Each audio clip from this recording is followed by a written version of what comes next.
Hi guys, hi ಎಲ್ಲ ನಮಸ್ಕಾರ. ಅಲ್ಲಿ ಹೊಸ ಬ್ಲಾಗ್ಗೆ ವೆಲ್ಕಮ್ ತಿಳ್ತಾ ಇವತ್ತಿನ ಬ್ಲಾಗ್ ಸ್ಟಾರ್ಟ್ ಮಾಡೋ ಬನ್ನಿ ಗೈಸ್. ಬೆಳಗ್ಗೆ ನಾನು ಹೊರಟಿಸಿದ್ದೆ ಇಲ್ಲಿ ಅಂದರೆ ಸೀದಾ ಶಾಪ್ ಕಡೆಗೆ ಒಂದು ನೆನ್ನೆ ತೊಗೊಂಡಿರೋ ವ್ಯಾರಂಟಿ ಕಾರ್ಡಿಗೆ ಕೂಡ ಒಂದು ಸೀಲು ಸೈನೇಚರ್ ಆಗಬೇಕಿತ್ತು. ಅದನ್ನು ಕೂಡ ಹಾಕ್ಕೊಂಡು ಅಲ್ಲಿಂದ ಮತ್ತೆ ನಾನು ಹೊರಟಿಸಿದ ವಿಲ್ಸನ್ ಗಾರ್ಡನ್ ಹತ್ರ.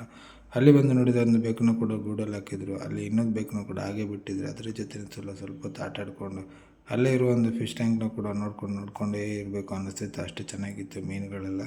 ಹಾಗೆ ಅದನ್ನು ಕೂಡ ನೋಡಿಕೊಂಡು ಅಲ್ಲಿಂದ ಮತ್ತೆ ನಾನು ಹೊರಟೆಗಾಯ್ಸ್ ಇಲ್ಲಿಗೆ ಬಂದೆ ಸೀದಾ ಡ್ಯೂಟಿ ಕಡೆಗೆ.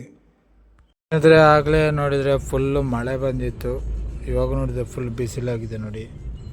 ಫುಲ್ಲು ಟ್ರಾಫಿಕ್ ಫುಲ್ ಜಾಮ್ ಆಗಿದೆ ಗೈಸ್. ನೋಡಿ ಅಲ್ಲಿ ಸಿಗ್ನಲ್ ಇದೆ, ಫುಲ್ ಬ್ಲಾಕ್ ಆಗಿದೆ ನೋಡ್ಬೋದು ಫುಲ್.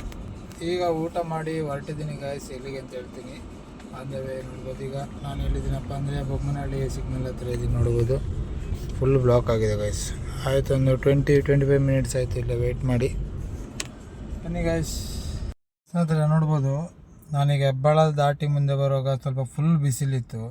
ಏನೋ ಮಳೆ ಬರಲ್ಲ ಅಂದ್ಕೊಂಡಿದ್ದೆ. ಇಲ್ಲಿ ನೋಡಿದರೆ ಬೇರೆಯೇ ಕತೆ. ಸೊ ಟೋಲ್ ದಾಟಿದ ತಕ್ಷಣ ಇಲ್ಲಿ ಲೊಕೇಶನ್ನೇ ಚೇಂಜ್ ಆಗಿದೆ. ಯಾವ ಥರ ಆಗಿದೆ ಅಂತ ತೋರಿಸ್ತೀರಿ ನೋಡಿ ಫುಲ್ಲು ಕತ್ಲಾಗಿದೆ ನೋಡಿ. ಇಲ್ಲಿ ಫುಲ್ಲು ಕತ್ಲಾಗಿದೆ.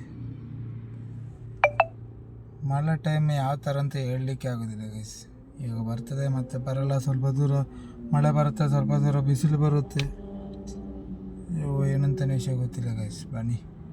ಹಾಗೆ ಅಲ್ಲಿಂದ ಹೊರಟು ನಾನು ಬಂದಿಸಿದ್ದೆ ಏರ್ಪೋರ್ಟಿಗೆ ಗೈಸ್. ಏರ್ಪೋರ್ಟಿಗೆ ಟರ್ಮಿನಲ್ 1 ಪಿಕಪ್ ಇತ್ತು. ಹಾಗೆ ನೋಡಿದರೆ ಫ್ಲೈಟ್ ಕೂಡ ಡಿಲೇ ಅಂತ ತೋರಿಸ್ತಾ ಇತ್ತು. ನೋಡ್ಬೋದು ಯಾವ ಥರ ಇದೆ ಅಂತ. ಆ ಕಡೆ ಈ ಕಡೆ ನೋಡೋ ಟೈಮಲ್ಲಿ ನೋಡಿ ಕೆಳಗಡೆ ಒಂದು ಮಿಷಿನ್ ಕೂಡ ದೊಡ್ಡದು ಬಂದು ನಿಂತಿತ್ತು. ಹಾಗೆ ಅದನ್ನು ಕೂಡ ನೋಡಿಕೊಂಡು ಅಲ್ಲಿಂದ ಮತ್ತೆ ನಾನು ಹೊರಟೆ ಗೈಸ್. ಎಲ್ಲಿಗೆ ಅಂತ ಹೇಳಿದರೆ ಮೆಣಸಿನ್ಕಾಯಿ ಬಜ್ಜಿ ತಿಂದ್ಕೊಂಡು ಮತ್ತೆ ಅಲ್ಲಿಂದ ನಾನು ಊಟ ಕೂಡ ಮಾಡಿರಲಿಲ್ಲ. ಹಾಗೆ ಎಗ್ ದೋಸೆ ತಿಂದ್ಕೊಂಡು ಹಾಗೆ ಅಲ್ಲಿಂದ ಮತ್ತೆ ನಾನು ಹೊರಟಿಸಿದ್ದೆ ರೂಮ್ ಕಡೆ ಗೈಸ್. ಇವತ್ತಿನ ಮಿನಿ ವ್ಲಾಗ್ ಇದಾಗಿದೆ. ಇಲ್ಲ ಇಷ್ಟ ಆದರೆ ಫಾಲೋ ಮಾಡ್ಕೊಳ್ಳಿ, ಲೈಕ್ ಮಾಡ್ಕೊಳ್ಳಿ. ನೆಕ್ಸ್ಟ್ ವಿಡಿಯೋ ಸಿಗ್ತೀನಿ. Bye, see you, take care, bye.